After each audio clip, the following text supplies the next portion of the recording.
We're continuing through the Old Testament book of 2 Samuel and noting that the person who matters most is God. You see, in the Old Testament, he formed a people called Israel, and he made a covenant relationship with them, that they would be his people and he would be their God. They were to obey him, and when they did, they were blessed. But when they disobeyed, they were cursed and disciplined by him. Israel, if you read the account, disobeyed many times. And eventually it came to demanding a king, and God gave them a man after his own heart. A king who loved the Lord and wanted God's will to be done, King David. God preserved David's life in 1 and 2 Samuel. He did that even after David had sinned. And if you were watching last Sunday, we saw how in chapter 18 and 19, David's son Absalom rebelled against him. And then how he was subsequently killed and David returned to power. You see, Israel was living in an uncertain time. And that uncertainty continued throughout David's reign. There was the constant threat of the Philistines. We read in chapter 21, verses 15 to 22, how the Philistine army had a number of descendants of Goliath, the man who David had killed when a young shepherd boy. And Israel was always having to fight against the Philistines, and yet by God's mercy was able to defeat them. And so we turn our attention to the chapters 20 and 21 that we're considering this morning. And when we read through these, we see that the main emphasis is God's judgment. Now, that word judgment can mean an opinion or view on an issue. Our government has to make judgments about deciding when to release the lockdown. How should it be done? What should be taken into consideration? And we, in our present situation, if we're not shielding ourselves, we have to make judgments. What is it the best time to do my shopping? Where should I go? How much do I need to buy? Where should I take my daily exercise? And what should I do if people aren't keeping a safe distance apart? But there is in that word judgment a reminder to us of our responsibility, not only to ourselves or our family and friends, but also to God. And here we see that David is the one who is judging God's enemies. And yet that judgment is a partial judgment. And it's pointing forward to a final judgment to come under Jesus, and the judgment on him that has satisfied God's holy law. So let's look at those judgments. And the first one is David's judgment that is partial. David judges two people, both connected with the tribe of Benjamin. This tribe was troublesome in the time before the kings, in the time of the judges, and it was continuing to be a trouble even through this kingly period. King Saul himself had come from Benjamin. And here we have another man, Sheba, who in chapter 20 verse 1 is called a troublemaker. The word troublemaker in Hebrew is Belial, meaning worthless, wicked or ungodly. Here is somebody who is against God. He sounded the trumpet and he shouted, "We have no share in David, no part in Jesse's son. Everyone to your tents, O Israel." He wanted the tribes of Israel to unite around him and take over David's throne. We've read previously how Judah and the other 10 tribes weren't united and he exploited this division. The army of David was under Joab, who followed Sheba through all the tribes of Israel to the most northerly part and the city of Abel Beth Maachah. This was where Sheba had taken refuge. Joab laid siege to the city, which meant starving them out.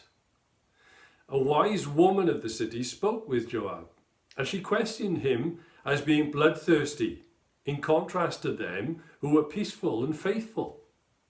Why would he destroy a city that was a mother in Israel and remove part of God's inheritance?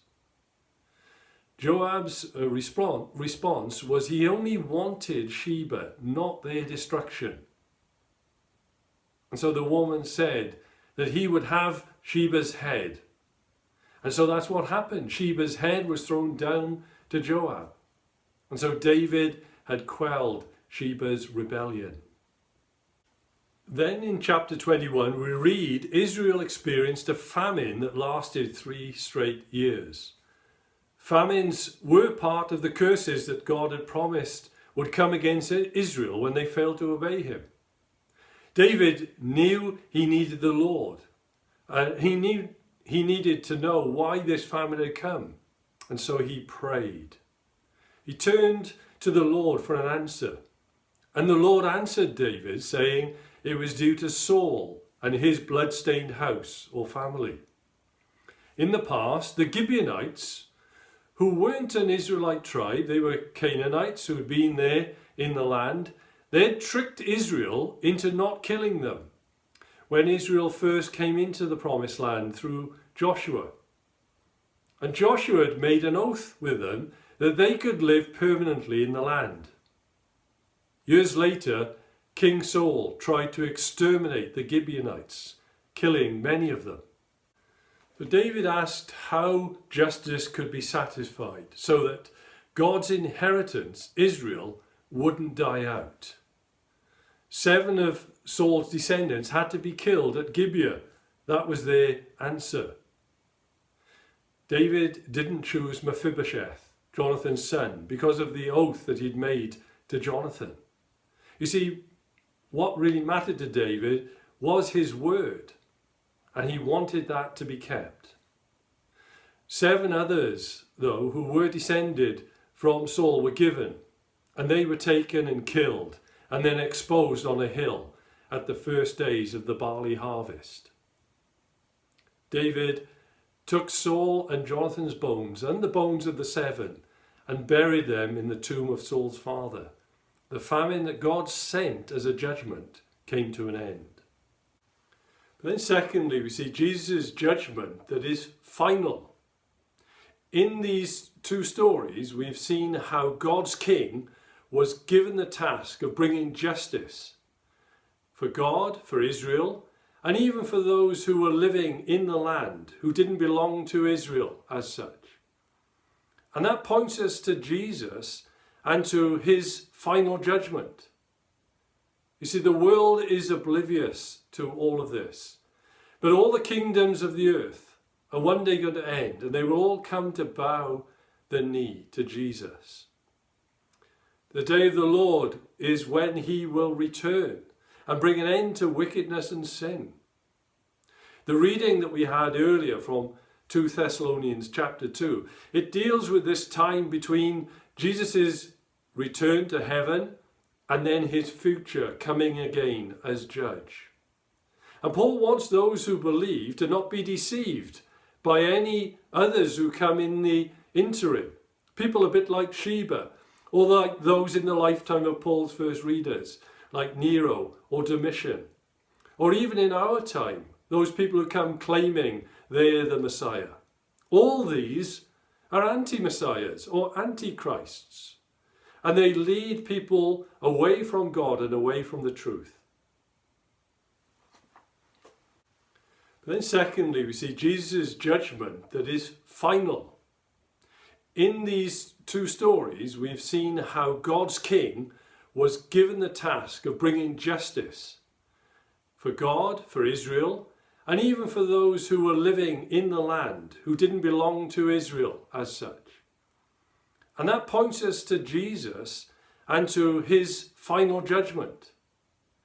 You see, the world is oblivious to all of this, but all the kingdoms of the earth are one day going to end, and they will all come to bow the knee to Jesus. The day of the Lord is when he will return and bring an end to wickedness and sin. The reading that we had earlier from 2 Thessalonians chapter 2, it deals with this time between Jesus' return to heaven and then his future coming again as judge. And Paul wants those who believe to not be deceived by any others who come in the interim. People a bit like Sheba, or like those in the lifetime of Paul's first readers, like Nero or Domitian. Or even in our time, those people who come claiming they're the Messiah. All these are anti-messiahs or antichrists. And they lead people away from God and away from the truth. The warning that Paul gives here to the Thessalonians is that some are going to come, even among God's people, the church, who are going to proclaim themselves as God. Paul wrote of an ultimate man of lawlessness or sin, to whom all of these others are pointing. And he will appear towards the very end. And he's going to do all kinds of counterfeit miracles, signs and wonders, and every sort of evil. But when Jesus comes, he will breathe on this man and he will be destroyed. So don't follow him, and don't follow those like him, those who don't have faith in the Lord Jesus. They're going to be judged and found guilty. And part of that judgment by Jesus is that they believe a powerful delusion. They believe the lie. They delight in wickedness, and they will be condemned. But the judgment for all who trust in Jesus as their Saviour King isn't condemnation, but salvation. It's the justification of God on his people who have trusted in him. They will be lifted up to reign with him as his faithful ones.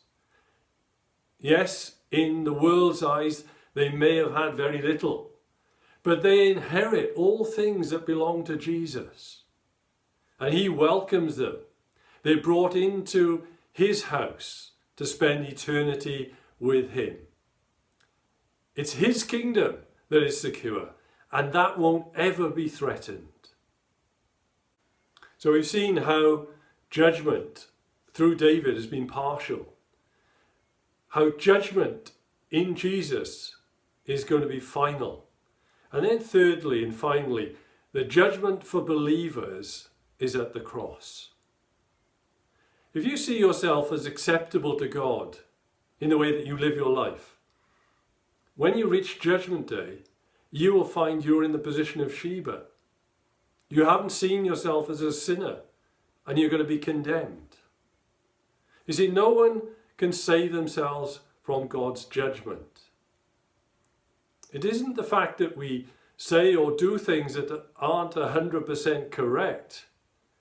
It is that in our hearts, in the very center of who we are, our desire is to serve ourselves, not God. All of us have made an idol of ourselves, and it's us who we worship.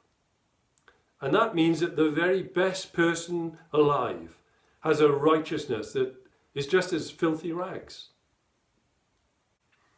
There is a time towards the end of chapter 21 where David had been fighting, he's nearly exhausted, and he had to be saved by Abishai. Jesus, though, had no one when he went into a spiritual battle. In his suffering and his exhaustion at the Garden of Gethsemane, all his closest friends, they all failed to pray with him. And we would have been just like them, wouldn't we? Because we are weak too. But Jesus didn't fail. He persevered until the final hour. And you see, what we have here in Sheba and in the 7 relatives of Saul are pictures that point to his death. You see, the very name Sheba is like Bathsheba. It's connected with that perfect number 7, or the Hebrew word oath or vow. And the 7 relatives that died, they are also a perfect offering. And you see, they point to Jesus, the ultimate perfect offering for sin. The one who fulfilled God's vow that he would send one who was going to be born of a woman and to rescue those who had been cursed and under sin. And so Jesus came. And when did those 7 die? They were killed at the first days of the barley harvest. And that's the time that is the Passover. Passover, when God's people remembered how they'd been rescued out of Egypt. The Passover Jesus undertook was far greater as he delivers us from the oppression of sin.